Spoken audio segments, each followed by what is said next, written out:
Welcome to another episode of Fort Riley, the podcast. My name is Colleen McGee and I'm with the Garrison Public Affairs team. And today I got a chance to go out with Mike Hauk and count birds. Little did I know that that's actually a holiday time frame tradition for the staff of the environmental branch of the Department of Public Works at Fort Riley.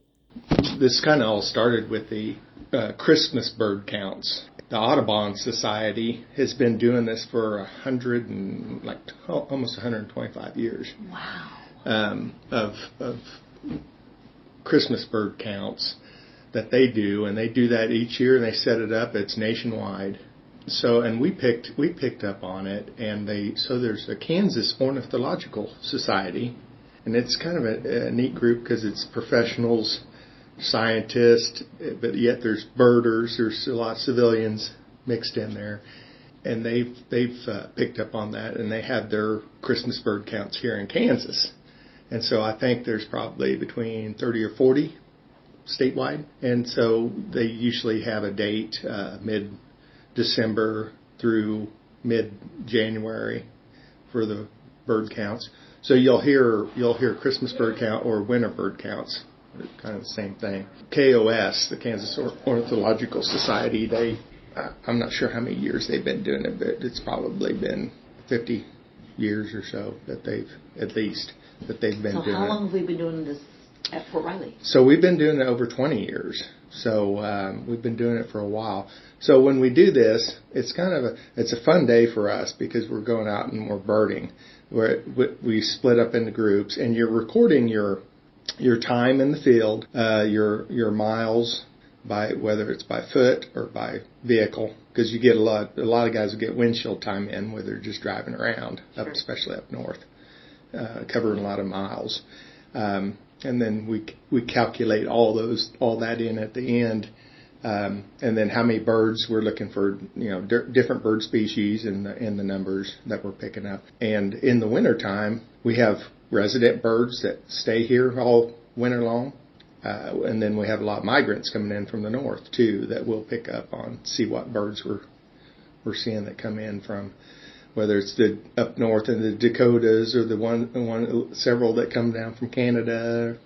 We just compile those numbers, so it kind of gives us an idea of what birds are coming through this time of the year. And so we kind of have to pick a date, and most the KOS has a list of all their bird counts, and they're spread out through just about every weekend, from now through the middle of January. But today I think we'll have eight different groups going out. So we get. And they're from, where are they all from? Well, they're from the environmental office. Okay. So it's all our biologists, and then a few extra.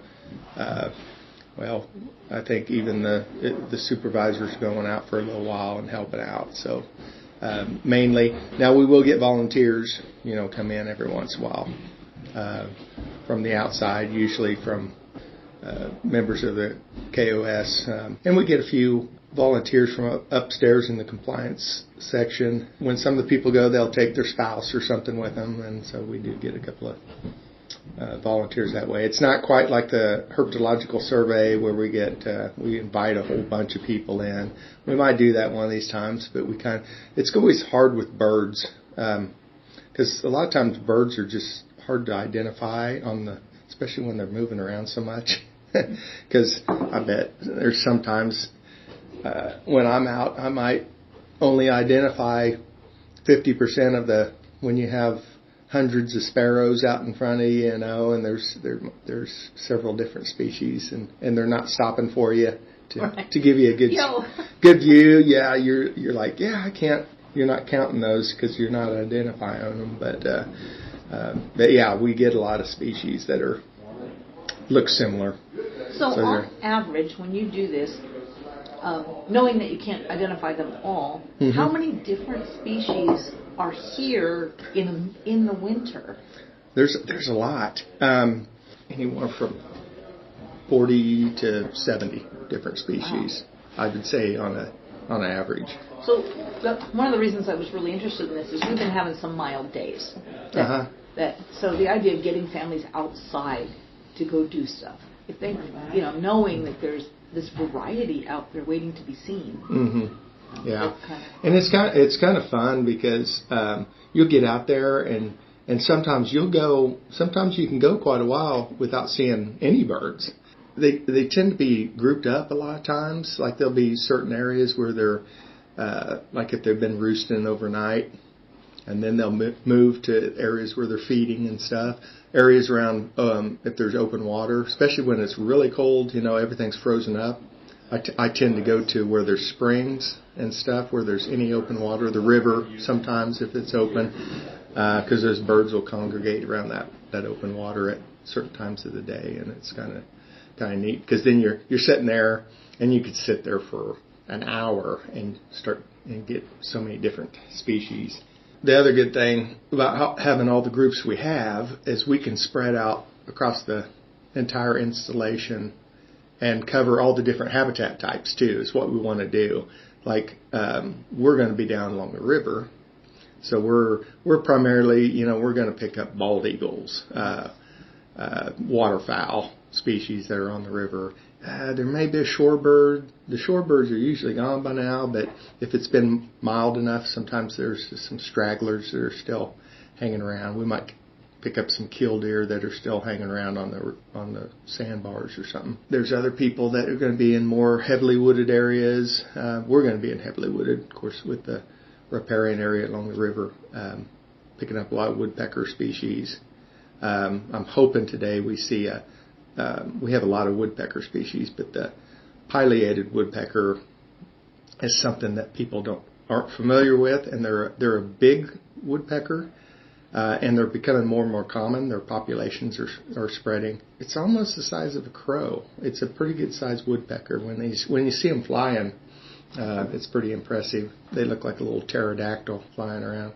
Some of the guys will be up north in our grassland areas, and they'll be looking for some unique or different species up in those areas, like prairie chickens, and sometimes they'll pick up prairie falcons and different raptor species, a lot of different raptors up there.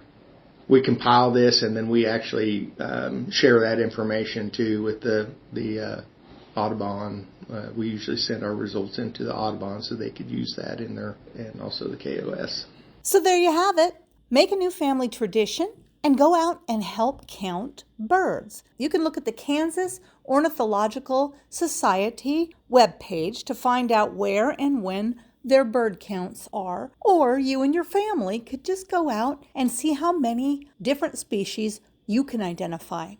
To help you, there are several bird identification apps, as well as books that you could check out from the Fort Riley Library. And from the Fort Riley team to your family, happy holidays. This will be our last episode for 2023. We look forward to seeing you next year for Fort Riley, the podcast.